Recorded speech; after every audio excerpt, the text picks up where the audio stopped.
hosted by Mike, the Big Cheese.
Welcome back to the Heavy Metal Mayhem Radio Show. It is January 22nd. I can't believe 1 week left and the first month of the year is over.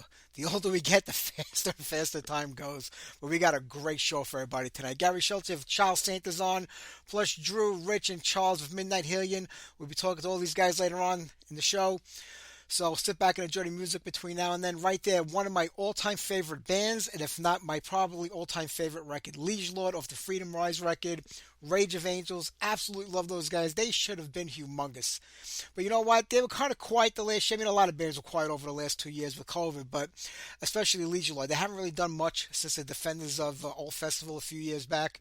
But it looks like they got quite a few shows lined up this year. Hopefully that'll lead into new music because I know after talking to Joe a while back, they were working on it. So hopefully we'll get it pretty soon. What a great band. Absolutely love those guys. All right, so we're going to keep the music going here because, like I said, we got two guests on tonight, two interviews to do. I want to get back to doing the Demolition segment again. I won't put the uploads like to the actual demos, but if people want them, they could always email me and I'll send them a copy of it. I stopped doing it when we were on Blog Talk Radio years ago because Blog Talk Radio had the worst sound quality. It was like listening to music on a transistor radio because it was really meant for talk radio, not music, but we kind of turned it into that. But here on Spreaker, the sound quality is much better. And, you got to remember, these tapes are 30, 40 years old, some are even older than that, so the quality's not that great to begin with, but I think each week we'll do maybe 2 or 3 demos. Now that I'm transferring demo tapes again from cassette to MP3s, we'll get more and more of them on. All right, so let's keep the music going for another 15, 20 minutes, and then we will get to the interview with Gary right after that. So how about some Crackjaw? Galley Without Aim.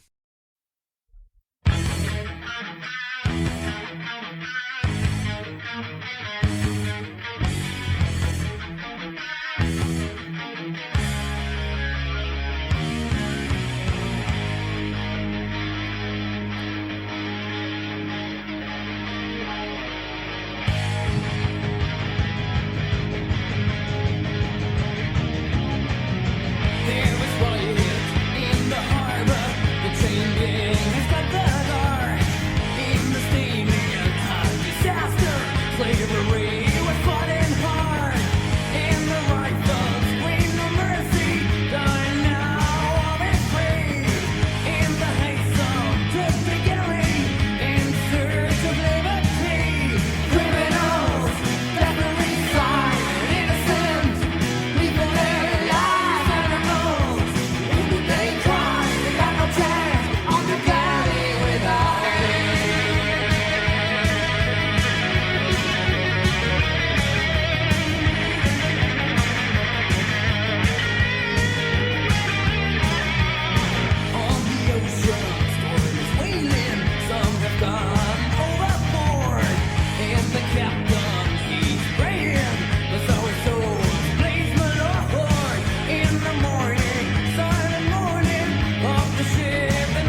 right, Vice Battle Cat before that August with Lady Killer. We're going to have to speed through things here today because we got to get to the interview in a few minutes with Midnite Hellion, and then we got Gary calling in about 7:15 New York time, 4:15 out on the West Coast.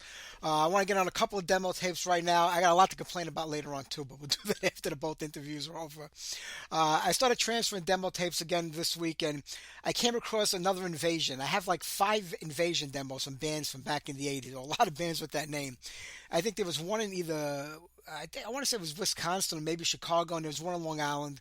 I verified that this was the Long Island one because I hooked up with the bass player in a group and also the guitar player, who I'm going to try to get on the show if I can next month. So this is the Long Island variant, and I think this song is called Metal Brigade. I used to remember this 40 years ago, but I forgot. I should have wrote it down back then, but we'll confirm it when we have the band on. But we're going to do a little Invasion, some Tempest, and then some Inner Rage. So a 3-shot of demos. Sit back, enjoy.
Rage off the 1987 demo Metal Load from New York. I got to look these guys up and see if I can get them on the show one day.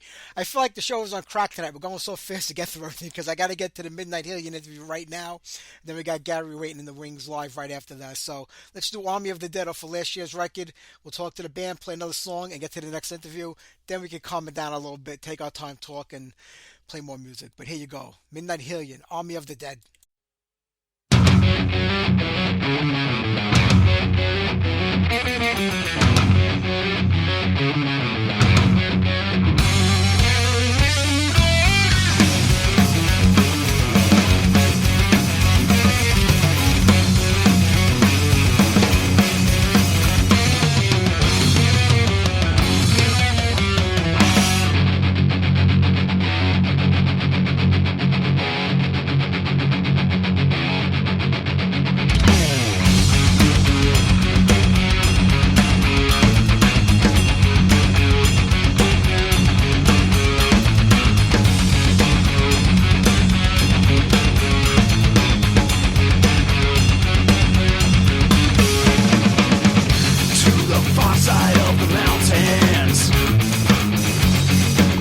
I traveled on and on. The crippling fear of nightfall is near.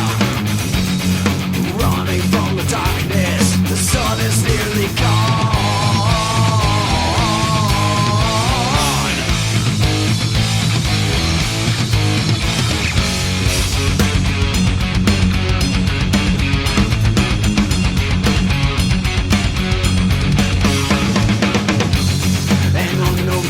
Crosses my path. The horses, they scatter in fear. They do not recognize the dangers that beast can sense. For what they fear, I do not know.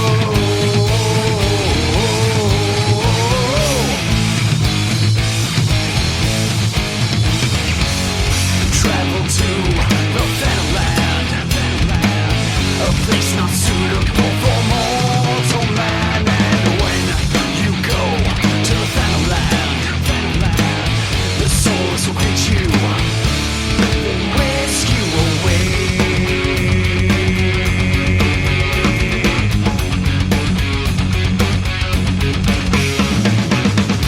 As the twilight came upon me, abandoned castle came alive. Dark shadows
Mike. How you doing? This is Drew. And Rich. And Charles.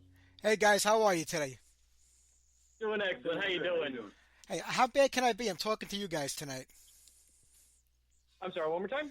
I said, how bad can it be? I'm talking to you guys tonight. It's a good night. Exactly. Well, that's debatable. Hey, anytime I get to talk to a local Jersey band, I'm always happy. Even though I'm in Staten Island, I still like I'm part of Jersey. Exactly. Well, there you go.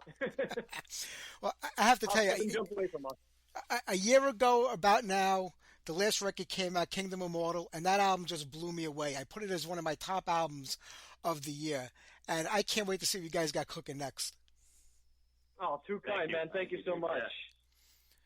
My pleasure. Well, you know, for people that don't know, let's kind of go back, I guess, a little bit to the beginning. The band's already like a decade old or more. So, Drew, when you kind of got the band started, I mean, there were a lot of lineup changes in the beginning. A lot of different singers came and went. I mean, how did you come to this lineup? Maybe we'll start with the three you kind of, got together. Well, basically, I think of the initial few years of the band is kind of like the demo phase, if you will. And once we got Rich in the band on bass and vocals, that's when it kind of really became into itself, you know? We really started finding our sound and everything. And no discredit to anyone prior to us, but it was just kind of like we're finding our footing, finding the right sound and everything. So Rich joined the band in 2016. At the time, we also had Jeremy Moles on guitar, and together we recorded our first full-length album, Condemned to Hell. Yep. And we did a tour to support it in 2017 and 2018. We're doing regional dates within the area of the tri-state area, as well as down to I think we went down as far as Norfolk, right? yeah, like the Chesapeake Bay watershed and all that rot. And then we went out west. We did a tour with OTEP, and we hit over in Iowa, Nebraska, Colorado, and then Utah. Yes, sir.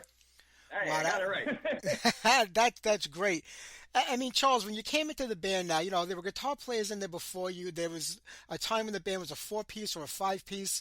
Now it's just kind of you. How do you take on all of those roles and keep the sound so big live? Because in the studio, it's kind of easy. You could create anything. But live, you guys really, you know, are a big sounding band. I put you up there with, like, you know, Motorhead and Excited. Those are the only 2 3-piece bands I know that can really sound that big live. Awesome. Well, we appreciate that. A big thing for me was to try to stay true to the songs and stay true to the music and bring as authentic of a sound in terms of like audio fidelity as possible whenever I'm playing the songs. So just to stay true to the music, stay true to the spirit of the song, and then also to just, you know, use good equipment and just, you know, make sure that it sounds good out front, sounds good everywhere. We equalize with each other, which is really important. We pay attention to how each other sounds. And I think that makes a big difference too.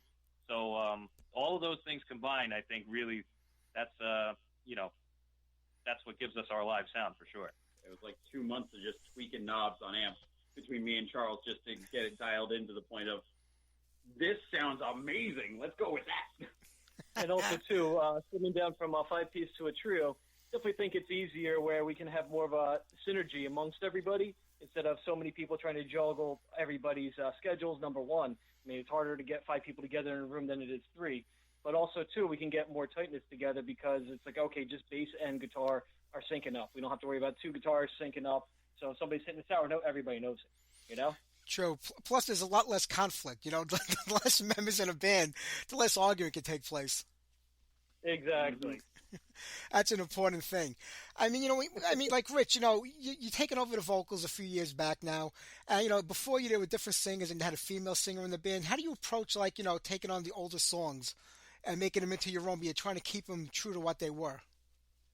Well, I actually lucked out because a lot of the songs, the singers before me, the male singers before me, there were performances available to view on YouTube way back when. Sadly, some of those accounts have been deleted from that by now, so a lot of those aren't available. But a lot of the old songs, like the Morrigan or Spirit Possession, are available to listen to on YouTube, and I was able to go, okay, this is how he did it. This is what suits my voice.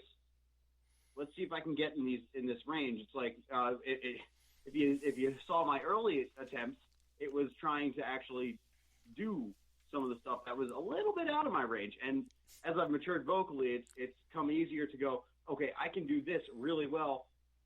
And like 1903, it's like, yay! Like, I don't have to go all the way up like Sonny used to, for example. and it gets easier and easier to make it my own and still be true to the feel of the original song. True. You know, when Condemned to Hell came out in 2017, you guys had the time to go out there and promote it and really get the name of the band out there for people to hear. And then, 2 years later, the whole COVID thing hit and pretty much shut everybody down for a good year or two.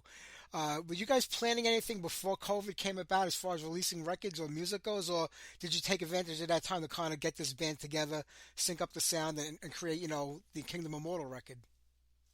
Well, actually, we already had Kingdom Immortal ready to go. And the weekend that everything shut down, we were supposed to go back up to Alex Perriales' studio in Ithaca, New York, called Pyramid Sound Studios, and we were supposed to start mixing that weekend. It's like, okay, crap. All right, well, everything's shut down. We can't go yet. All right, let's just push it back a little bit more, wait for things to open up. And then eventually got to the point where we said, you know what, this is a bad year. We're in a bad headspace, everybody, at that point. So it's like, okay, let's push it to 2021 and go full speed ahead, do the mixing then, do the mastering, and get everything ready to rock from there. So that way, because the biggest part, too, is we didn't want to sit on a dead record. Because had we released it during 2020, we would have been screwed. We wouldn't be able to play anywhere, promote it, get some legs on the record. But it worked out in our favor, too. So come 2022, it's like, hey, man, we were able to go out, hit the road, and tour and support with Anvil and go all over the entire U.S. Like, that was awesome. It worked out in our favor. And then also, too, it's like, we had that downtime to just rehearse. Oh, yeah, that was big.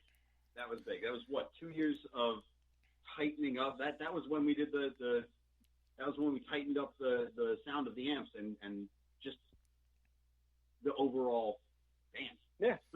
It gave us something to look forward to, which was great, too, because everything was shut down. So, okay, well, we have the rehearsal space open. At least we could do something twice a week. Sure. Look forward to work. Okay, who wants to do that? Yeah, you got that right. Was it hard to sit on the record for that long? Because, we hear the record for the first time when it comes out and when a band releases snippets or videos on YouTube. But you guys hear it nonstop for like months on end until it's finally recorded. Then you're going over it again. And you kind of get tired of it. But when you're sitting on it for 2 or 3 years, does it still sound fresh to you when it comes out and you're still excited about it? Absolutely. Because at that point, too, it was still new to us. We had yet to play it out live, so we didn't even know what the audience reaction would be.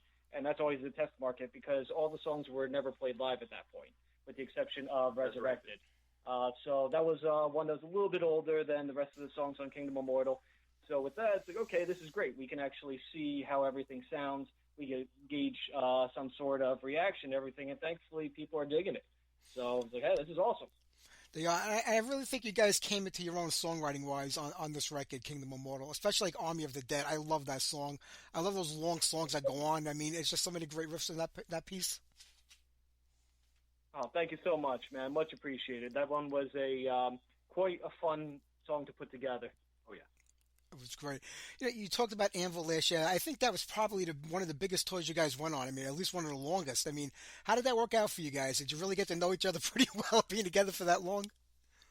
Yeah, we spent pretty much every single day together. I mean, we even went to Graceland together on a day off. So that was pretty wild, We had plans actually at one point, too. Our schedules didn't coordinate because we had a few days off around 4th of July. It's like, hey, well, let's take a Vegas vacation together. Unfortunately, Anvil was unable to do it with us because they already had a prior commitment in California. So it's like, okay, it's great, though. We got to know each other. We became friends, still friends to this day, It was awesome. But yeah, it's like hearing these songs every single day was a great time. And hanging out every day was a great time, too. That's really great to know.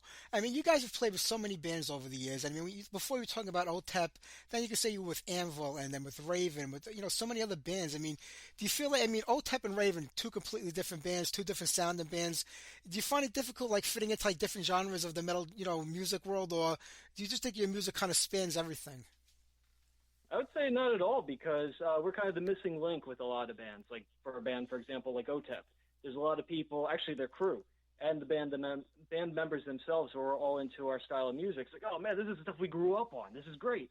And the other band that was on the tour with us, The World Over, they were also more of a more modern-sounding band. So, OTEP was kind of like the new metal band from the late 90s. World Over had more of, the modern sound, and we had more of the old sound. So like, okay, this is a great mixture, and it was great for the fans. Where it's not like, okay, more of the same every single night, you know? It's true. Some metalheads can be really finicky. I mean, I mean, really finicky on what they want and like, And you won't find a lot of like old school metalheads that'll listen to a lot of the newer stuff and vice versa. So it is a mixed bag of nuts out there. Indeed, it is. I can imagine. Well, I have that. I'm looking forward to this May because I know you have that show with Loudness coming up, and I can't wait to see Loudness. It's been since the '80s that haven't seen that band live. So, you have anything else kind of planned, or is that like the only thing on the calendar right now? We have something else in the works that you got to keep your eyes and ears posted for. So, yeah, keep on our social media pages and our website, and you'll find out within the next few weeks. Ah, all right. That sounds pretty good. I have to keep an eye on that. As far as new music goes, I mean, what do you guys have? Were you working on anything new during the pandemic? Yeah, we had a bunch of stuff already ready to go. We actually overwrote for Kingdom Immortal. So we had quite a bit left over, ready to go. So, okay, well, let's choose the 8 songs that are really ready to go here and now for Kingdom Immortal. And at that point, it was like, okay, well, we already had the third record pretty much done at that point in terms of ideas. So during the downtime and everything, we came up with more material, and even since then, too, because at that point, Charles had joined about 2 months before we hit the studio for Kingdom Immortal. So we got a chance to sit down with him and write with him as well, too. So we've been able to incorporate more ideas, and we've got quite a lot ready to rock and roll. So you'll be hearing some new music from us in the fairly near future. Oh, that's going to be great. I mean, you guys in the band have come up through the internet age, with social media and being able to post on Facebook and Twitter and Instagram and all these other sites that are out there. But there's something to be said about the old way of doing things. Back in the day, you'd have to put up your flyers on telephone poles, go to shows and tell everybody about your band, wear buttons, and this is my group. And, there was a lot of hands-on activity back then, where today you could post something, click a link, and get it out there. But there's so much on the internet right now that it kind of makes it hard to find every band. And a lot of great bands like yourself can kind of get lost in the mix. So how do you guys handle promotion for the band? Well, I'm just going to say you just described Drew to the T with the old school way there, because he's a fucking freaking warrior in terms of going out and promotion and stuff. Like when we have a local show, he'll be out, say we're playing, Starland. He'll be out at Starland shows like, hey, you're in the area. And you got flyers left and right. You can't see what Rich is doing here. But yeah, it's like 100%. I grew up in the mentality, and actually in the time frame too, where everything was still done the old way of the flyering and everything. So it's kind of like a mixture of combining the old and the new ways. And I'd say honestly, the old way and even the old times is easier to stand out. It's like, okay, yeah, you don't reach a worldwide audience as quickly as you do through social media. But like you said, how easy is it to stand out? If you have a piece of paper that's up at the record store, okay, it's there. You're among maybe 100 other flyers, give or take, depending on how big the wall is. But 100 flyers on a record store wall isn't anything compared to 100,000 bands trying to get into your ears at the same time. That's so true. I mean, like I said, I came up through the 80s with this scene, and it was more of a community back then, I feel, because you went to your local record store and everybody kind of met there at one point or another and exchanged different ideas and bands and, magazines and articles and stuff like that. We all met at the clubs, which was Lemoore in Brooklyn back in the day. They were like the primary, metal club. And it was like a community. Everybody knew each other. Everybody showed up all the time. It didn't matter what band was playing. Half the time you didn't know who was on the bill. You just went to go see the show. Today, I think that's kind of missing. I feel like people don't have a place to go to anymore where they could call it their own. And I think the pandemic kind of made that a lot worse because a lot of places did close down. I mean, how did you feel it was on the road with Danville? Were a lot of people showing up again back to the shows and the clubs? Were they getting active again? Definitely. I would say, like what you said about Lemoore and everything, I mean, I was at the very tail end of it before they closed down the Brooklyn location. And I felt the camaraderie then. And even up through, I guess, 2012, 2013, there was waves ebbing and flowing on the East Coast. It's like, okay, every couple of years, it's like, okay, everybody's coming out again, hanging out, and then it disappears, and then coming back and disappearing. But without the within the country, man, it definitely was people coming out, having a good time, wanting to get hungry with music again, and it felt more like the old days, especially in like the Midwest areas. It was really cool. Yeah, it was a time in the early days of music for every band. It didn't matter what genre it was, where, you put an album out this year, you toured, you put an album out the next year. Every year there was a record out, or every other year, because there was a tour in between. That seems impossible today. There's no more backing from the record labels. We do have a lot of labels, just that the support that they offered years ago isn't there anymore. It's more just for distribution today. I mean, how do you find it being out there with labels? Is there something that you'd rather not deal with and just like kind of do it on your own, or is it still important to kind of have any sort of label, supporting you in any way, shape, or form? It's kind of a mixed bag at this point because we have worked with labels in the past and they've done great things for us. But like you said, it's more of a distribution deal nowadays because, I mean, even like the independent labels, what the majors are doing is mimicking the indies, where it's like, okay, there's no more A&R guys trying to build up a career for a band anymore, trying to do something, give tour support. So it's like, okay, well, you just have a wider distribution network. So we're going to give you how many points per record for that? Yeah. Versus doing an indie label or even doing it yourself and just trying to license it out to different labels and going that way, which is more of the way that we've been doing. Because I see most bands today, they're like, oh, as soon as we finish recording this new record, we're going to shop it around to a label. So you've already invested all your time and money into putting out that record. So, I mean, does a label benefit in anything from you doing that outside of them not having to pay for it? I mean, at that point, too, because there's really not too much of any money being put up front for the recording process or even the tour support for that matter. So, like you said, what are they putting into actually earning it back? Like, okay, you're going to put in X amount of dollars to make this record.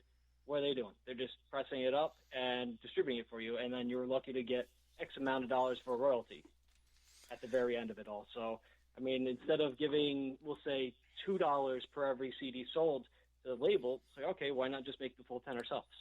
Yeah. At that point, too, it's like we're still paying for the marketing with the label. Why not just hire it ourselves? No, Why you're not right. do the PR? Yeah. Why not get on the tours 100%? Yeah, exactly. I couldn't agree more. You have a lot of the legacy bands that have gotten back together over the years and are out there playing and they're doing like the greatest hits, and that's what they're about. They don't really care about writing or recording new music, and they like to hit the festival circuit. They go over to Germany, they go over to Greece, and they just play the festivals, and they're happy doing that. Is that something you guys be interested in, like just doing festivals? Because when I look at like the Anvil tour, that's a pretty big tour for any band to go on. Would you like to do more of that, or just kind of do like the one-off shows here and there? We'd like to continue doing what we had experience with the Anvil tour, where we just come out and bring our music to every region possible, as well as doing the tours, the festivals, like the one-offs here and there too. Do it all. Yeah, exactly. Yeah, do it all 100% under the umbrella. I mean, like you said with Anvil, I don't know if you followed their schedule after the U.S. tour or not. No, I didn't keep track of that. Man. Well, so prior to the U.S. tour, they did, I think it was 2 weeks in Canada. Then they did the 8-week tour in the U.S. 39 dates? Yep, 39 shows. And then they did 3 more weeks in Canada. And then they went immediately to Europe for 60 dates. And this year, now they're going to Japan, Australia, and I think Singapore. Yeah, that's only announced. Yeah. Who knows what they're doing after that? Exactly. Yeah, these guys are wild. And to me, they did. I think I saw a post. I think they did 120 shows last year. Yeah, we were there for a third of it. Yeah, that's true. Like yeah, Lips is crazy. Indeed, I mean, even like a Raven too. We just played with them. Was it back in November? Yeah, they're another one that's going crazy with playing out to everywhere possible. It's great to see that these bands are doing it, and when you see them live, you hear why. I mean, it's like, okay, it's no joke. It's like, okay, you see a band that plays once every 3 years, you hear it, versus a band that plays 120 shows a year. Like, there's definitely a tightness factor with there, too. Oh, absolutely. I mean, Mark and John together have been doing this since the little kids, so, I mean, they're just as tight as can be to them. And John's voice is just still unbelievable. After like 4 decades of singing at that pitch, he still has it. It's just unbelievable. Indeed. Oh, yeah. That's going to be great. Well, coming from Jersey, to me, Jersey was always one of the greatest metal states, ever. I mean, so I can't even name all the bands that came out of that place. But how is it today? How is the scene today? Because there are quite a few clubs that still book. I mean, you got Dingbats out there. You got the Brighton Bar. You still have a lot of places that are booking shows. But is there still a really vibrant metal scene in Jersey? It's kind of in the ebb and flow stage of where we're kind of in the doldrums right now, where there's some bands, but it's not really what it was at all. I think it was around 2015 was when everything just started disappearing in terms of new bands coming out. I mean, you have a lot down the shore, stuff like that, and some in North Jersey, some in South Jersey, but there's not really a ton of bands happening anymore. Like, if anything, maybe 20? Yeah, maybe. But even venues. We just lost Brighton Bar this year. That's true, yeah. Yeah, they did close, yeah. It's gone. I think, would they demolish it? Yeah, they just demolished it over Christmas. And even Champs and Trenton's gone. But we still have Dingbats up in North Jersey. Not Mexico, Debonair. Debonair now. We have Starling. Yeah, Starling. We still have, thankfully. We still have the Stone Pony, the Saint. What's that one? The Landis Theater in Vineland as well. Oh, they are phenomenal. If you ever get a chance, go to Landis. Yep, it's a great sounding room. I gotta try that. It sounds phenomenal. I mean, like, what's the challenges of getting on a tour with like a band like Anvil? I mean, putting those together. I mean, is it a buy-on type of thing? For our situation, yeah, we did a buy-on for this one. So, like, some tour, it varies from tour to tour and offer to offer, but this one was a buy-on. Yeah. I mean, some people look at that and say, I'm not going to buy into a tour, but isn't that like really just like a promotion? Isn't it like just spending money on promoting the band, doing that? Pretty much, yeah. But then you get to go out and you get to show these people the music instead of them just going, oh, yeah, it's another band just coming through. You get to go out and you get to play to them and show them what you got and promote that way, which to me is 10 times better than sending out an advert online. Yep. Like, okay, yeah, they go online, you get clicks, you get views. That's cool, but for me personally, I remember the bands I've seen live. I remember, even if it's not the whole set or the whole show, I'll remember a song of every single band I've ever seen. And I'll be like, that's something that I loved and would like to do, or something like that. And it sticks with people when you go out and play live, which to me, there you go. That's 10 times better than just sending out an advert. I couldn't agree more. I mean, like, people will spend hundreds of thousands of dollars. I mean, the bigger bands and smaller bands will spend $1,000 on a promotion firm that's going to send emails out to people saying, here's the new record, play it on your show. Where I think when you're out there performing in front of people, that's how you really win them over. And that's how I came across half the bands that I've been fans of my whole life, is just seeing them live for the first time. And, when you go out on tour, you're playing every club, every audience is different. I mean, you don't know what you're going to get, especially when you go to a place for the first time. I mean, do you remember a show where you guys got out there and after the first song you heard crickets? Thankfully, no. That's good to know. Very lucky. Yeah, very lucky. Like that was something that thankfully didn't happen. It's happened in the past. Yeah. It's happened in the past, but thankfully it didn't happen on this, and it didn't happen on CTH either. Really, Nebraska did. Oh well. Oh, it's Nebraska.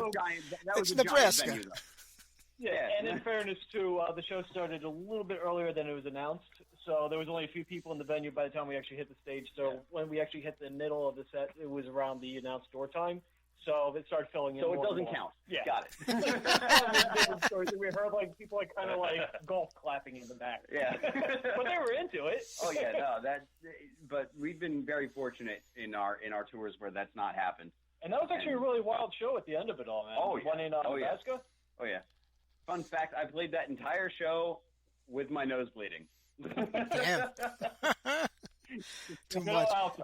Good old altitude. When you guys are in the studio and you're working on new music, I mean, you kind of have to say to yourselves, we got to tone it down and watch what we're doing, because how are we going to recreate this live? Because you can go overboard in the studio. Do you kind of say, let's do what we can do live, or try to recreate what we can live? We did approach it like that, and then Alex told us, don't.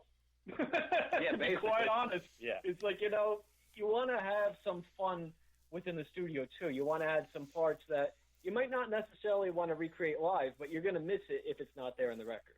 Yeah. That was major. But the big thing that in the studio ended up happening was just solidifying how we do the certain things.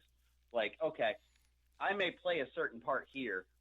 I might not do that live, but the way that it sounds, if I can recreate the sound live, okay, it's hard to describe, but it all ends up coming together, and you end up with the sound live, and you go, hey, we did it. I can But imagine. also, too, like when people hear the record, they're going to remember it in their head when they hear it live. So even if there's like a missing part or something like that, it's like, oh, okay, I already know this from the record. It's playing in my head and the background, but then they're actually getting the live experience on top of it because we don't use any pre-recorded tracks, anything like that, too. It's just the three of us. Yeah, What you see is what you get. And then you get Charles, who somehow manages to turn 3 guitar tracks into one. That's the truth. That's very true. He only has 2 hands. You say him, I play him. That's it. You say him, I play him, baby. That's it. Was this the first time you guys worked with Alex? Yes, it was. How was that? I mean, Alex is probably one of the most famous people out there in the business. I mean, he's worked with so many bands. I mean, was it a little intimidating going in there, taking directions from somebody, especially when, like, you guys write the music, you know what you want it to sound like, but he's going to bring his ideas and his approach to, like, you know, your music now. It was actually extremely laid back, and it was a little nerve-wracking just because of, like, oh, okay, we didn't know each other prior to going in. I mean, I had spoken to him on the phone a handful of times prior, so we got to know each other that way, but it's different from a phone conversation and actually spending a week together in the studio, you know? Mm-hmm. So it's like, okay, growing up on all those records, too, I mean, some of my favorite records of all time had been made in that room.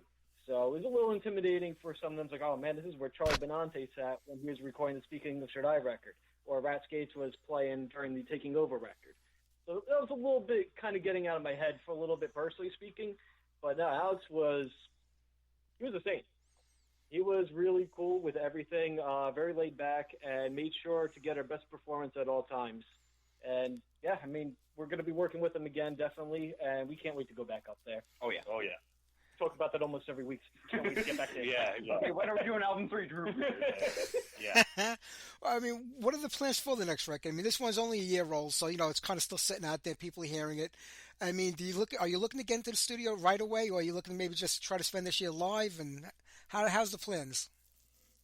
Right now, we're actually looking mainly at putting more legs on Kingdom Immortal, but we are also going to work on getting album number 3 ready to go, too. So we might go in the studio this year. We might wait till next year. We got to see how everything plays out because it's still only a few days into 2023. So the sky is the limit, thankfully. But we do have somewhat of a plan of action. If we have a little bit of a down period, maybe we'll go into the studio then later in the year. But we'll have to see when that time comes. But either way, we're going to be prepared, ready to go whenever that time comes. That's great. You know, in the 80s, nobody thought it was going to end, and it came crashing to a halt, you know, in the early 90s. I mean, I don't see that happening again now. I think we're in a different place musically for a lot of bands. So do you worry about long gaps in productivity and putting out music or getting out there to play live, or just say when it happens, it's going to happen? I'd say one of the best lessons I've learned from Alex is don't force it. Let it happen naturally. And that happened with the recording, and then I think that's just going to happen with everything.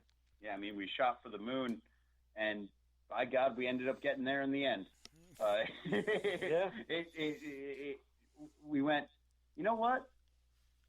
Let's do this. And so far, you know, we've done everything we've set out to do just on Kingdom Immortal. We reached one step with Condemned to Hell. And we went, all right, we're getting to that landing with Kingdom Immortal at minimum. And we're continuing up the staircase. I think you've surpassed it, and I think Condemned to Hell was a great record. I mean, you know, you guys are just moving up and forward, which is a great thing. So since a lot of those songs that you were talking about were recorded around the same time as Kingdom Immortal, are we looking at something in the same vibe? We'll have to see what happens. I mean, it's just going to be one of those things where whatever comes out naturally comes out naturally. It's still going to be Midnite Hellion. It's still going to be heavy metal. It's not going to be anything new sounding whatsoever. I mean, our inspirations are very, dare I say, limited. It's from a certain time and period, and that's it. I mean, I'm not trying to discredit anything at all, but we really don't listen to much new music or new bands in general, especially around the time of writing. I mean, that's not to say we don't listen to new bands at all. Like, to actually get inspiration, we don't listen to anything new. So it's just kind of like, oh, okay, we still listen to the stuff we grew up with, whether it's records from the 50s, 60s, 70s, and 80s, and that's basically where it ends. 90s. I'm the outlier. I go into the 90s. I'm sorry. All right, listen, The we, 90s, that's right. we all have our faults. Don't worry about it. That's not a problem. Don't worry. Listen, I've seen nothing but good reviews about you guys everywhere I look. But I mean, are you conscious of what people are writing about the band? Does it affect the way you write or act as a band, or does it really matter to you at all? Not at all. I mean, we play for ourselves, number one. If we're happy with it, great. If other people dig it, great. If they don't, we have more copies to enjoy. So, as long as we stay true to what we're doing and true to ourselves, I think that's the most important thing. Yeah. I mean, at the end of the day, we're having fun doing what we're doing. And that's something that I think gets lost when, a band goes too big too fast. They end up stopping having fun. And luckily, we're still at the point we're having a crap ton of fun. Like, we're going out, we're playing to all these people. They're loving it. We're loving playing to them. Let's keep going. We can't wait to return. Yeah, it's like, USA, we're coming. That's an important thing because when you're having fun, it shows. And if anybody's seen you live on stage, they know that you guys are enjoying yourselves up there. And it comes across in the music, too. So that's a beautiful thing to keep having. Oh, yeah. Thank you, man. Thank you. Anytime. Listen, I'm not going to keep you guys. I know you had a rehearsal tonight. You were busy. Plus, if you talk for more than a half hour, people just start tuning out. They have such a short attention span today. Nobody wants to pay attention after 30 minutes anymore. So, but I'm a big fan of you guys, and I cannot wait for the new record to come out. I'm going to see you guys at Dingbats in May. And maybe before then, when you make that announcement, who knows what it'll be. We'll have to keep an eye out on your website to find out. Yes, most definitely. Sir. Thank you so much for having us tonight. It's my problem. Drew, Charles, Rich, take care, guys. I'll see you in May. Take care. Take care. Bye.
All right, what a great bunch of guys. Midnight Hellion, pick up the album if you haven't.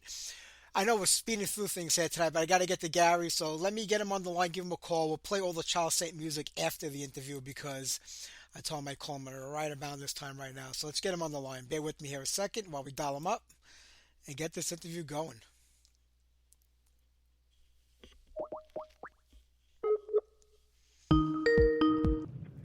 You have reached Gary Schultze. I'm either out of the office or on another line. Please leave a message and I will get back to you as soon as I can. Well, that's not good. He's out of the office. Charles Saint offices are closed on Sunday. All right, let's give it a second and I'll give him a call back. Let's try it one more time.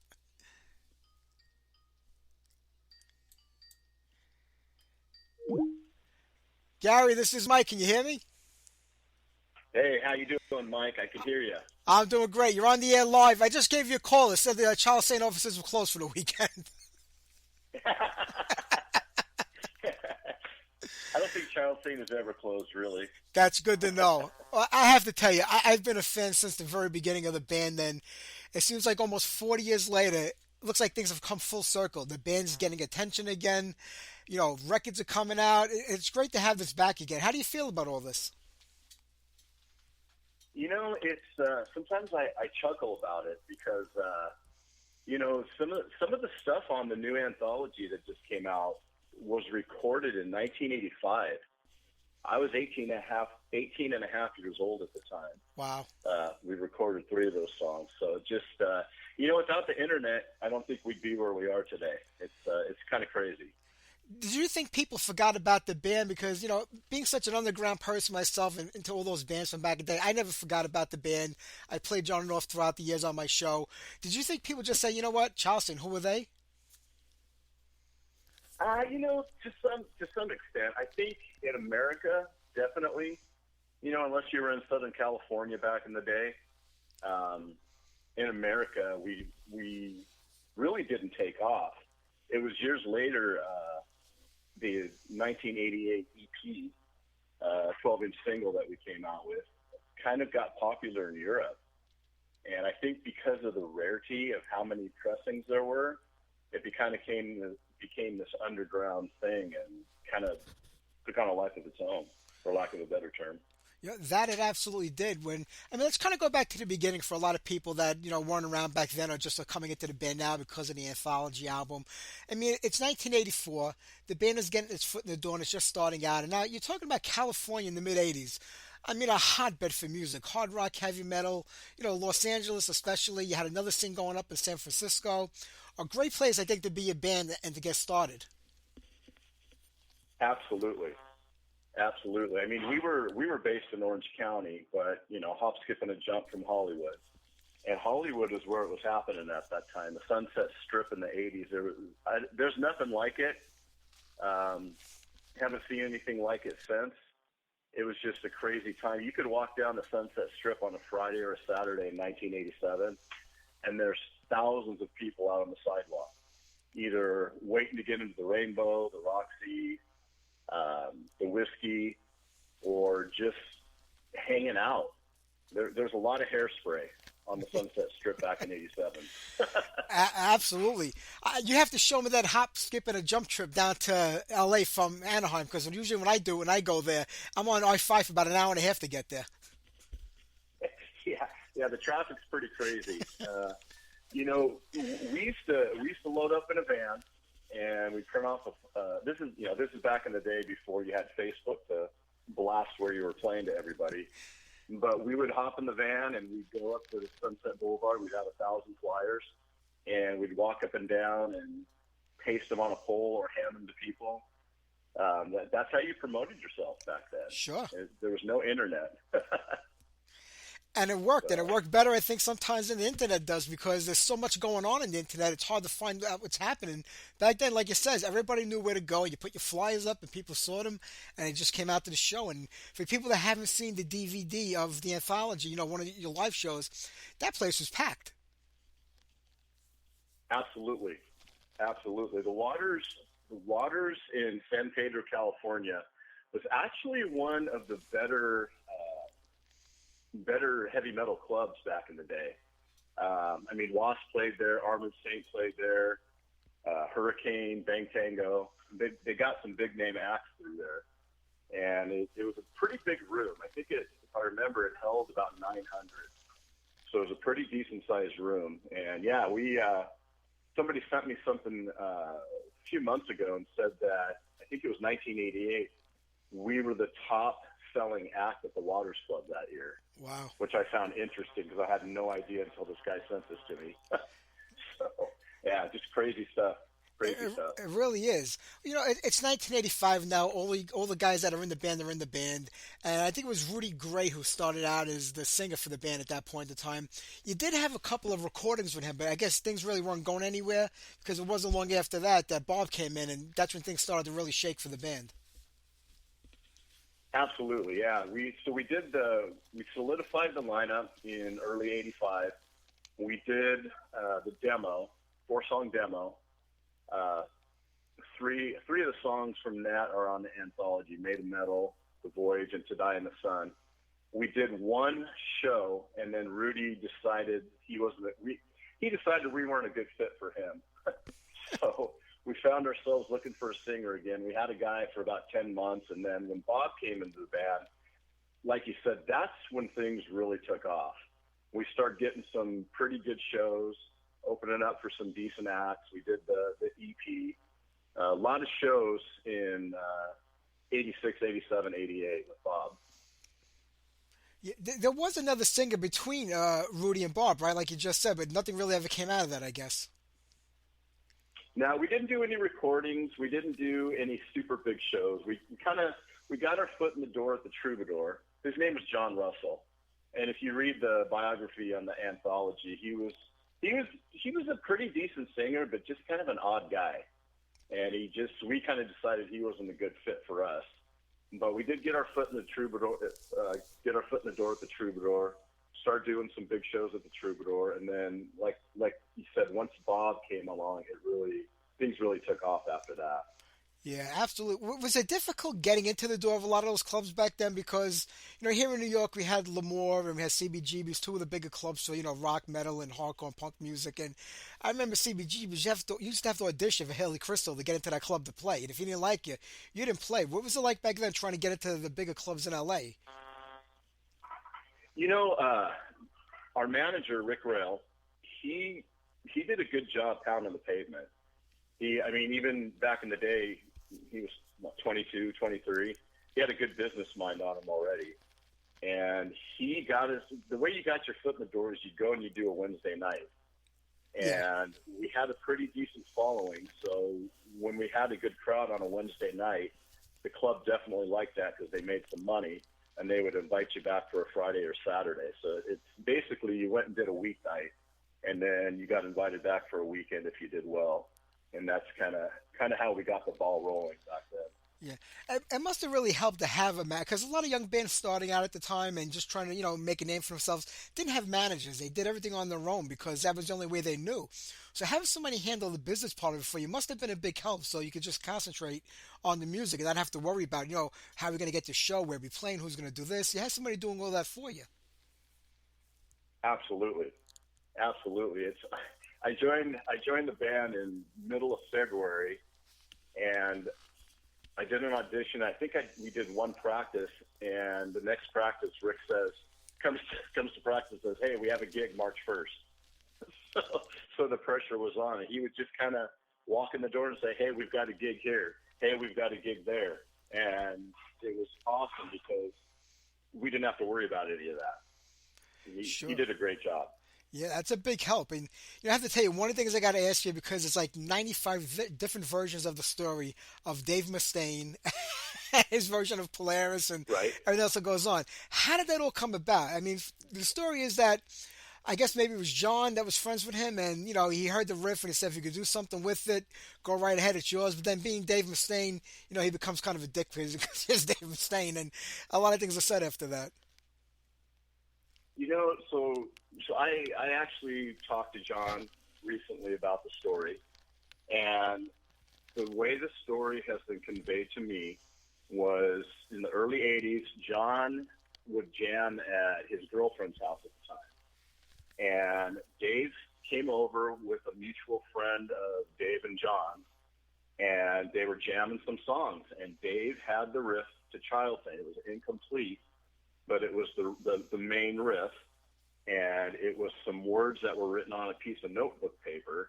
And, you know, through the course of jamming and some conversations, he told John, yeah, you know what?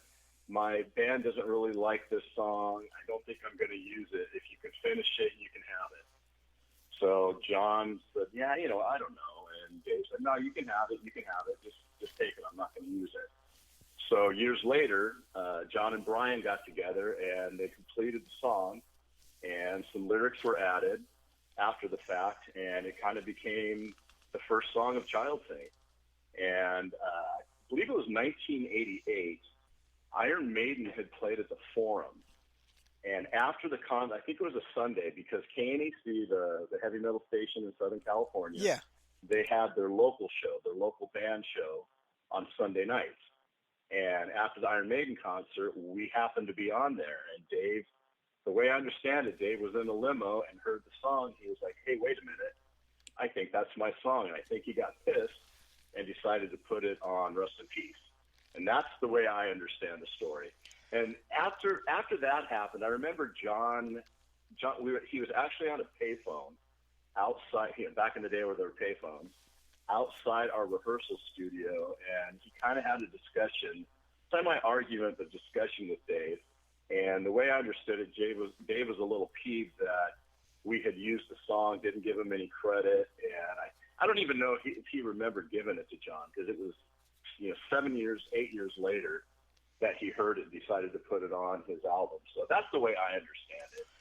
That would make sense. Kind of got smoothed over. Yeah, but that would make sense because he did.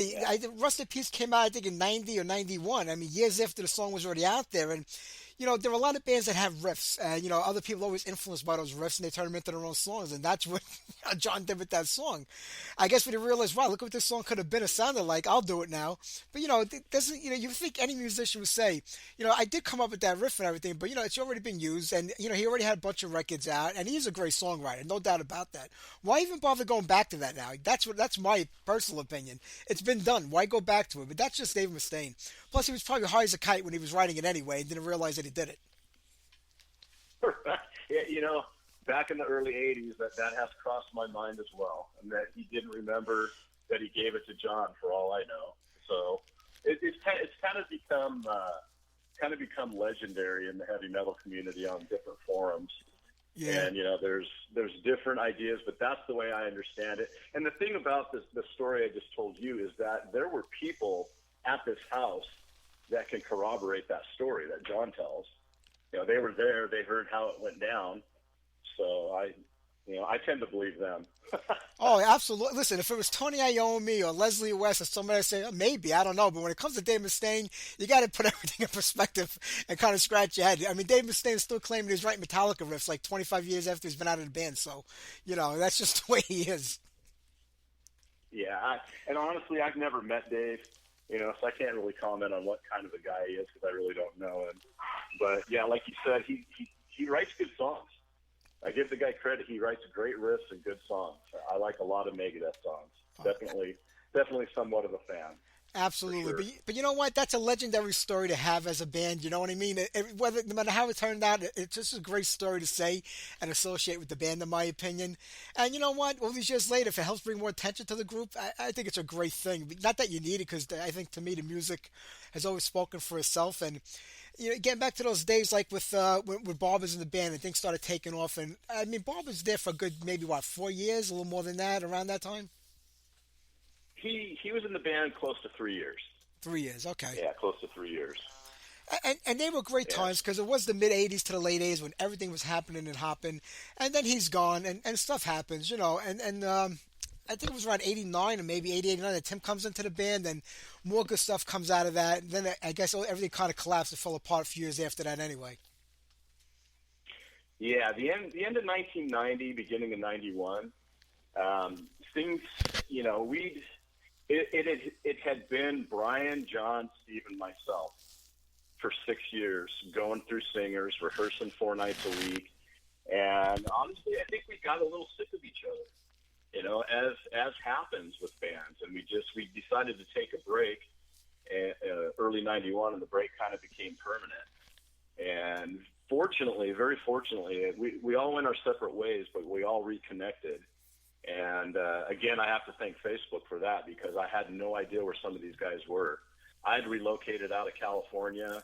I didn't know where Steve was. I hadn't talked to Rick in forever. Hadn't talked to Brian in forever. We were all able to reconnect, so that was very fortunate. And Rick and Steve and I, we talk almost every day. Usually via text. But yeah, Steve was the big spearhead of getting the anthology done. He did a lot of work on that, and he would text with Rick and I, and just between the three of us, we kind of made decisions and decided the direction. And it was Steve's idea to contact Tim to finish some of the songs. Steve contacted Tim and said, "Hey, can you still sing?" And Tim said, "Yeah, I can." And he did, and it sounds great. All transpired. Well, it's a beautiful job, especially with Lost Realm. I mean, now with it's already sold out, so if people didn't get it, you're going to be paying a lot of money for it if you find it somewhere on the internet. But there is the vinyl out now, which is a great thing too. So you get the double album. If you didn't get that, you won't get the DVD with the concert, but it's still a great thing to have. And when I think about it, you go back to the '80s when all this is happening. Was there any offers back then from a label that you maybe wanted to take advantage of, or it just didn't happen at the time? You know what? It just didn't happen. We had, and I think I became jaded from it, but we had a ton of people would come out and see us and say, "Hey, I'm going to do this and I'm going to do that," and it was never a decision maker. It was never the person that made the decision. So, they loved us, but when they'd run it up the chain, there was no interest. The one thing that was kind of fortunate is the gentleman's name was Jeff Clark. Jeff Clark was an assistant sound engineer with Pasha Records. Pasha's where Metal Health was recorded. Yeah. And Jeff saw us at a show, and he said, "Hey, I want to record some of your stuff." And we basically would go in the studio. We'd get there at 4 a.m. or 11 o'clock at night. Is basically when it wasn't rented out. And we'd go in and record some tracks, and some of those tracks are on the anthology.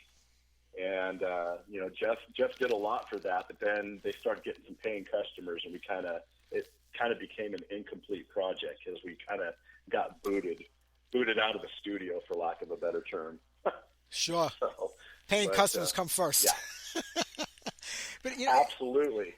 It's just crazy when you think about it, because you guys had the look. I mean, that look was there, the name, the music was there, it appealed to a large audience. And you have to scratch your head sometimes and say, how is it that a band like Child Saint couldn't get signed to any label that could, further them along to like where they should be? And yet you see all those other bands that get signed to put out records. Like, how the hell did these guys get signed?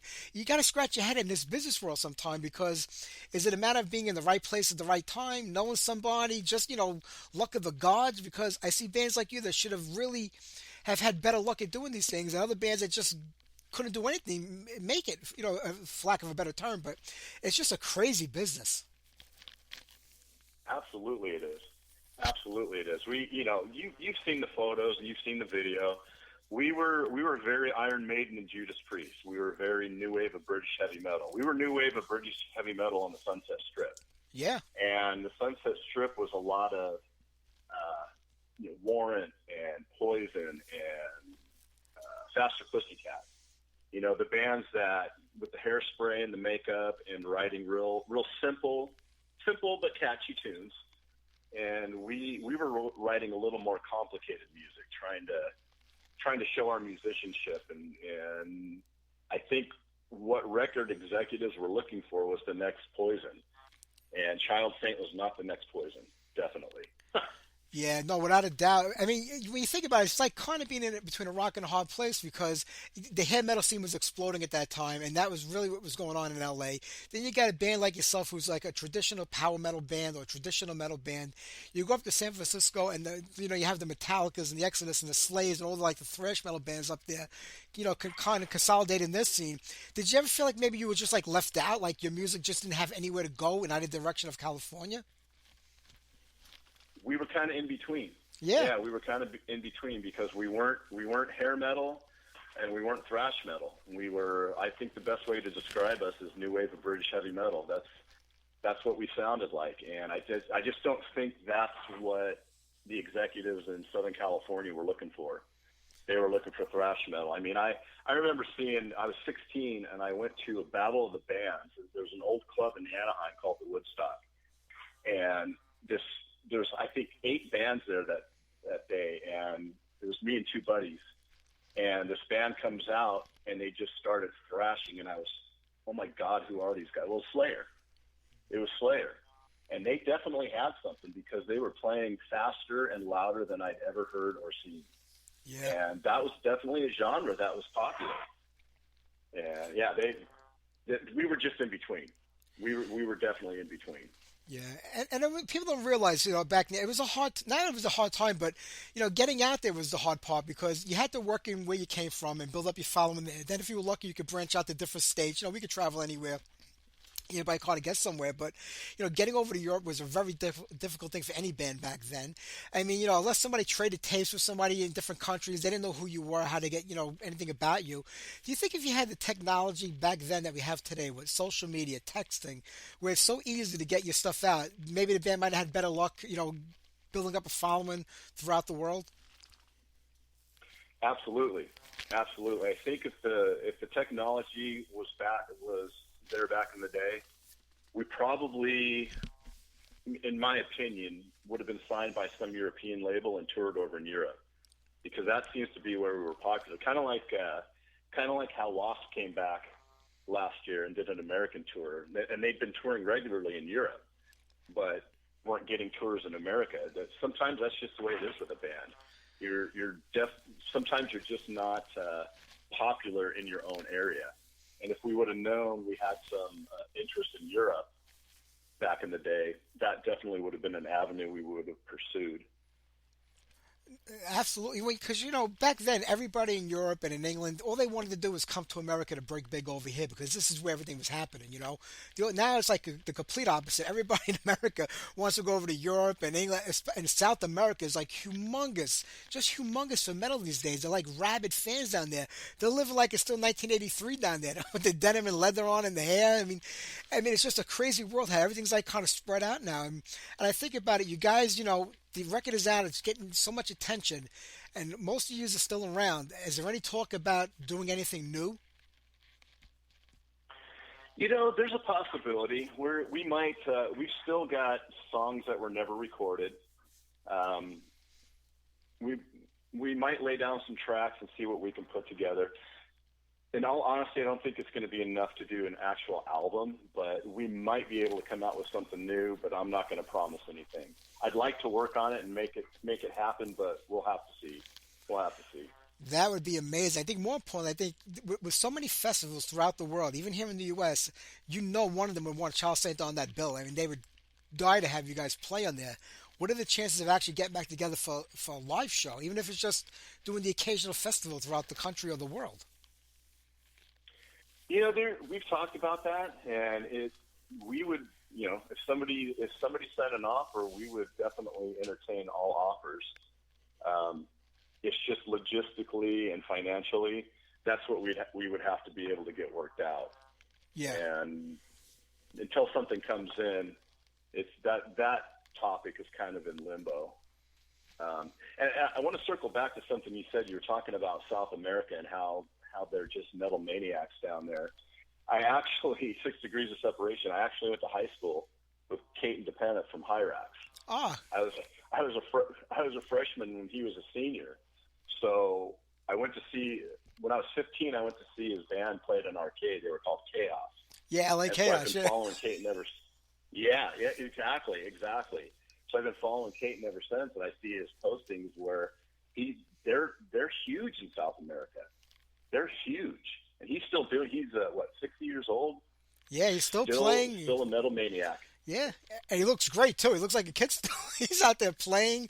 He's all over. He DJs, he does a lot. And, that Chaos was before Hyrax, for people that didn't know. And there were a couple of other Chaos, so they kind of said like LA Chaos, like to separate themselves. But they were a great rock. Exactly. They were like they were a great band. I remember Life Goes On. And I think he played bass back then, too. Yeah, Caden's if you've ever had a conversation with Kate, and the guy's hilarious. Yeah, he is. He is hilarious. I have not talked to him in years. But yeah, he's hilarious, and yeah, he honestly, Mike, he looks like he did when we were in high school. Yeah. He still looks like that. Crazy. Something in the water, I guess. And, you know, Gary, when Child State did come to an end in 1991, did you just put music aside for good, or did you go on to any other band? Because I don't remember anything else after that.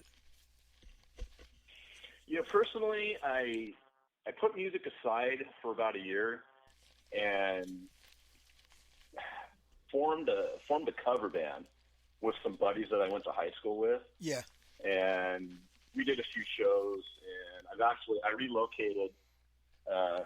I'm in North Idaho right now. So once I moved up here, I've been playing in cover bands for about the last 17 years. Probably done about 500 shows up here. But as for original stuff, yeah, I haven't done anything original. Nobody else in the band really did anything original. I know Bob's in a band in northern Washington right now, and I don't know if they're going to come out with anything original, but he does some heavy metal covers as well. But yeah, nothing ever transpired as far as any recordings or anything after Child Saint broke out. Oh, okay. And, you know, still playing drums all these years. I mean, a lot of instruments you can kind of like fudge your way through, but drums, you know, that's a physical instrument. And to keep doing it, I mean, does it get harder and harder as we get up there? You know what, Mike? I got to tell you. So playing cover songs up here. It's a lot more simple music than what Child Saint was, but I actually sing now too. I sing lead. Oh, great! And when you play cover gigs up in this area, you start at 9 o'clock and you end at 1:30. You do 4 sets. Wow! And playing drums and singing 4 sets, it's physically taxing. It's not as complicated as Child Saint was, but yeah, it's definitely physically taxing. But it's still fun. I still really enjoy it. I'm glad. Hey, Gary, I'm going to cut you loose in about 2 minutes because I want to play a couple of songs before we wrap things up here tonight. We got only about 10 minutes left in the show. But, man, it was great talking to you. And I'm hoping that you can put something new together with Child Saint on record and maybe even live at a couple of festivals, because I would go anywhere in this country, even out of the country, to go see you guys play live. That would just be the thrill of a lifetime. I appreciate that. We appreciate that. And we appreciate all the love we've been shown. It's very rewarding that some things we did 37 years ago are being appreciated now, and I'm just very thankful we were able to complete this and get it out to the community. And yeah, we've had a lot of positive feedback on it, and we appreciate people like you who carry the torch and keep heavy metal alive. We do what we can, but I have to tell you, you did a great job of putting this record out. Like I said, the CD package, I believe, is all sold out, but there is a double vinyl, and that, to me, is a collector's item in itself, so people should go pick it up. Best place, I guess, is go to Lost Realms website to get a copy of it, or the Child Saint website. Yes. Yeah, there's still some of the black vinyl left. Everything else is sold out. But yeah, Lost Realm, and I got to give a shout-out to Andre with Lost Realm. He did a fantastic job getting this thing released. So we appreciate his efforts. Absolutely. Gary, it was a pleasure to talk to you, my friend. Have a great night. Enjoy your Sunday, what's left of it, and hopefully we'll do this again real soon for a new record. Absolutely. Thanks, Mike. I really appreciate it. Thank you, my friend. Take care. Have a good night, Gary. Bye-bye. You too. Bye-bye. All right, let's get on some Child Saint. Here you go. Persecution.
Charles saying, I Am the Future. They are definitely above and beyond one of the best bands out there, especially back in the day. And hopefully we'll get some new music out of them, and maybe they will reunite. Never say never. Not in this world, not in this business. Man, we had to really rush through everything over here tonight. We had back-to-back interviews, but we're done. Maybe we'll go a little longer tonight, only a few minutes. We'll play a few more songs, and we'll wrap it up a little later tonight than normal. But next Sunday night, my boy, my buddy, Kurt Phillips of Witch Killers on the show. Don't forget to tune in for that next week. It's been a while since we had Kurt on the show. I can't wait to talk to him. It's been quite a bit of time. All right, let me see here. There's a festival, I think it's in England. It's called, let me see if I wrote it down, Wings of Angel Festival. I think the money from this is going to go, I guess, to Steve Grimmett or something that Steve was involved in, which is a good thing. But they put tickets on sale last week, but they didn't announce one band that's playing at the show. So, I mean, come on. Are people really buying tickets for shows now without knowing who's even playing? The whole thing is buy the ticket now, the advanced ticket. You won't be disappointed in the lineup. Maybe I will be disappointed in the lineup, but I can't get my money back. Who the freak is selling tickets to a concert without announcing one band on the bill? Announce the headliner at least so people know what they're in for. I know it has something to do with Steve Grimm. That's always a good cause because Steve was a great guy. But, I mean, come on. How do you sell tickets to a show without telling people who's playing at the show? I don't get it. I can tell you who will be playing. Steve Grimmett's Grim Reaper will be playing without Steve Grimmett. Just like all these other bands whose lead singers have passed away or bands that were formed by a singer, they keep playing without those people in there. The Skull are doing it without Eric Wagner and other bands are doing it. It's just crazy shit going on out there in this world today.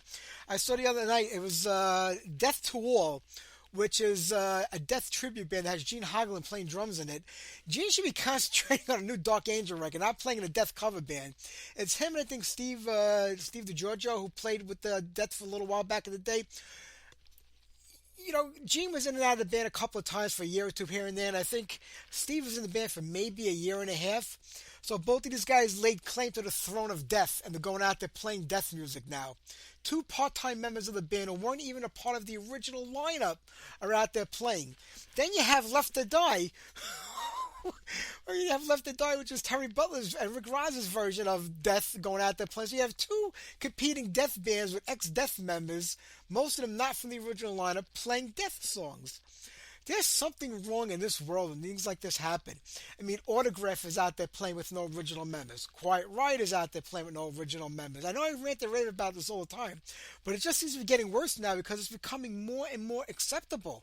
That's the crazy shit. If you ever go on Blabbermouth when they talk about this or announce these shows or things coming up, you see these people, I can't wait, come to my town. Like, who the fuck wants to see Death, with Steve and Gene in there? It's just, I'm speechless sometimes. It just boggles my mind. I do not get it. I don't understand it at all. You want to know what's funny is that, when I was a kid in the 70s, I used to love, Sha Na Na. They had their own TV show. They were like a 50s doo-wop group that had like a little comedy musical show. And, back then we only had 6 channels on TV. So anything that was on music I used to love. And Bowser, the character of Bowser, I forget his real name, he actually started a thing where he wanted Congress to pass a bill so that bands could not play but at least one original member in there because him and other musicians were getting sick and tired of seeing a lot of those 50s and 60s acts playing with no original members. So he actually went to Congress with this, and it kind of died on the vine with them. But a lot of states actually passed that law. I think it was called the Truth in Music Act or something, where he didn't want bands playing unless they had original members in there. Imagine that. A musician didn't want bands playing without original members. It's mind-boggling to think that could have happened. But there are a lot of states there that say if there's not at least one original member in the band, I don't know what the laws are. I mean, what do they do? They find them? They tell them you're not allowed to come to New York to play? I don't know, what the consequences are. But, if you go to read about this act, it tells you all the different states that actually enacted some version of this law. Either that, I think they have to announce, like on the flyer, or the show promoters have to announce that, you're seeing Quiet Riot, but there are no original members of Quiet Riot. That's probably what they have to do. I'm not really sure myself. It's the craziest shit, but I think the next time Quiet Riot come to play in New York, I'm going to make a post on the website saying, did you guys announce that it's not the original band, or let Autograph know? It's just the craziest freaking nonsense that you've ever heard in my... It just boggles my mind. And I know I talk about this all the time, but to me, this is going to be the downfall of music. Like last week, Paul Stanley and Kiss says, we're not going to say that we're not going to do like one-off shows here and there. This has been the end of the road tour for 4 years now. I know COVID kind of put a little kink in it and, took a good year and a half off the band's schedule. But Kiss already saying that, we're going to get together somewhere down the road and do one-off. So all these people spending $1,000 a ticket, think it's the last time they're going to see Kiss. You're going to see Kiss in about 24 months. The same thing with Twisted Sister. They're a different story. D says Twisted Sister's over, and they have been over. They're getting back together just for that Metal Hall of Fame to do a couple of songs. So I get that. It's like when bands get together for the Rock and Roll Hall of Fame and play a couple of songs. They're not reuniting. They're just doing it as a celebration of the music. Will anything come out of this with Twisted Sister? You never know. Maybe they'll get together, have a good time again, and say, hey, you know what? Let's do it again. You don't know. You never know. But that Metal Hall of Fame is another joke, too, because that Metal Hall of Fame started because they were disappointed in the Rock and Roll Hall of Fame not putting any metal acts in there, so they wanted to honor metal acts. So they said, you know what, we're going to focus on metal. And, they have Raven in there and Anvil in there, and a lot of underground bands that would never get noticed anywhere else, especially by the Rock and Roll Hall of Fame. If, Iron Maiden and Judas Priest are having trouble getting in, you can forget about bands like Overkill, and stuff like that. It's just never going to happen. So the Metal Hall of Fame was a great alternative to put them in there. Now, this year in the Metal Hall of Fame, they're inducting Lou Gramm of Foreigner. Listen, Lou Gramm, one of the best singers in the world. Foreigner, a great pop rock band, no doubt about it. I actually love those guys. I listen to their music till today. Do they belong in the Metal Hall of Fame? Hell no. Why would you put Lou Gramm in there? Did somebody run into him and say, are you available that day? And he must have said, yeah, because he's got nothing else going on. So let's put him in the Metal Hall of Fame. We'll get Lou Gramm to show up. He doesn't belong in the Metal Hall of Fame. I'm not taking anything away from Lou Gramm in any way, shape, or form. But why is he in the Metal Hall of Fame? You're going to tell me you couldn't put Overkill in there? Yeah, you couldn't put Death Angel in there? You could have put a Child Saint in there? A million other bands. You went with Lou Gramm? It's just the stupidest shit. Half the people in that Metal Hall of Fame, you look at it, are business people that, like, in the behind-the-scenes part of metal that most people never even heard of before.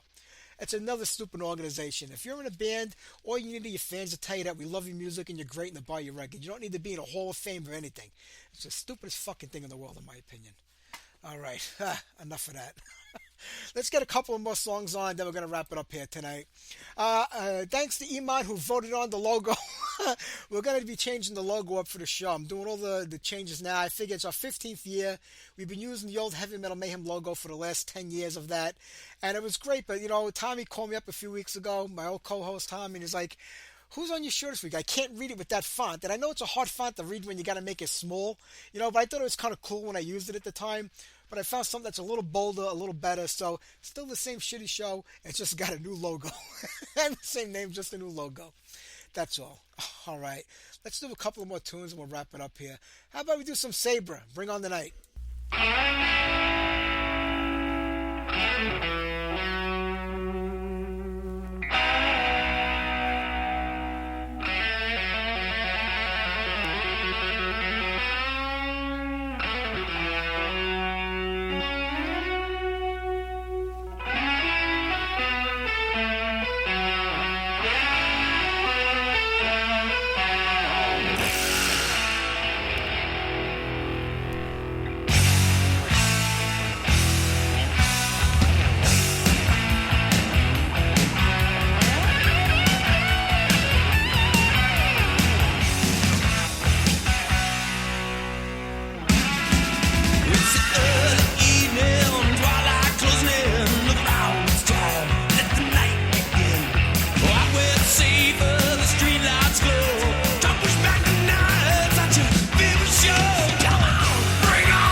Anvil, Jackhammer. After listening to the guys at Midnite Hellion talk about the Anvil tour, I figure I get on a little Anvil tonight. I want to thank Gary, Drew, Rich, and Charles being on tonight's show. It was a great one. It kind of shows you where we were at metal 40 years ago and where the future lies, and it's looking really good with bands like Midnite Hellion. Don't forget, next Sunday night, Kurt Phillips of Witchkiller is on the show. We got a lot to talk about and catch up on. Thank you, everybody, for being here tonight. I appreciate it. I will see you guys next Sunday. Have a great one. Let's wrap it up with a little Man of War, Metal Days. Take care, everybody. Have a great week. I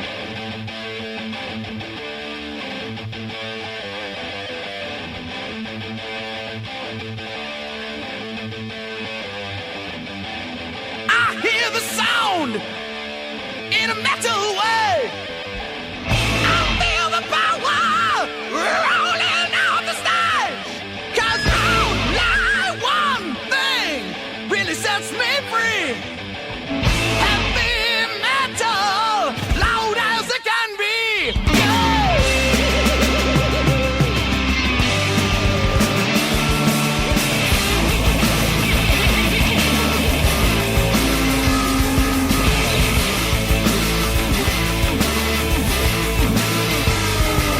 Baby, I was born to play music. I'm a man with a screaming guitar. But there's a light in the middle of the stage.